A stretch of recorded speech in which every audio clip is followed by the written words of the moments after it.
Assalamualaikum warahmatullahi wabarakatuh. Adalah saya akan menjelaskan tentang perusahaan industri, tentang apa dan bagaimana pengujian karyawan dan orientasi karyawan pada perusahaan industri. Orientasi karyawan adalah proses menyediakan karyawan baru.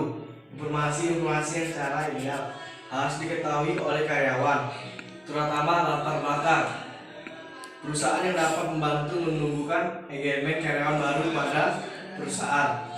Setidaknya ada 4 tujuan orientasi yang harus ketahui, yaitu 1. Membuat karyawan baru merasa diterima dan menjadi bagian dalam tim. 2. Memastikan karyawan baru memiliki informasi dasar agar dapat melakukan pekerjaan yang baik. 3. Membantu karyawan baru mengerti organisasi secara luas, misalnya visi dan misi, kultur dan budaya perusahaan. 4. Membantu karyawan tersebut dalam melalui bersosialisasi dan di perusahaan.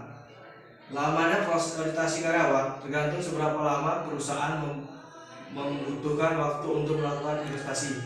Perusahaan biasanya akan memberikan informasi mengenai benefit karyawan, kebijakan perusahaan, rutinitas karyawan sehari-hari, struktur organisasi, dan fasilitas tur keliling kantor untuk berkenan dengan rekan kerja selama orientasi.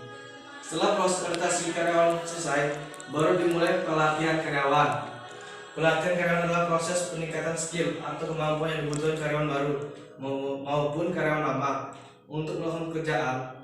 Pelatihan karyawan berbanding lurus dengan strategi perusahaan, di mana pelatih diberikan sesuai kompetensi karyawan dalam menjalankan strategi perusahaan.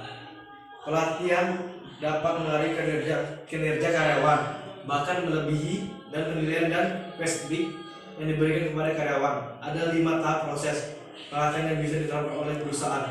Tahapan tersebut biasanya disingkat menjadi ID. 1. Analis.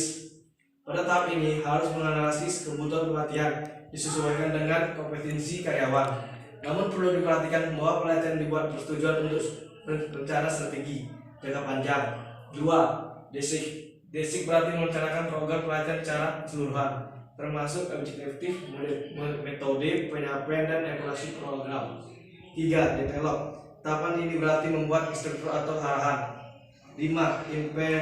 Implementation. Tahap implementation harus mengembangkan produser untuk melatih fasilitator dan karyawan. 5. Evaluation. Evaluasi menjadi tahapan yang penting bagi HR, karena pada tahap inilah HR dapat melihat bagaimana hasil dan pelatihan yang diberikan kepada karyawan. Dan sekian, itulah yang saya sampaikan. Mohon maaf kalau apabila ada salah. Assalamualaikum warahmatullahi wabarakatuh.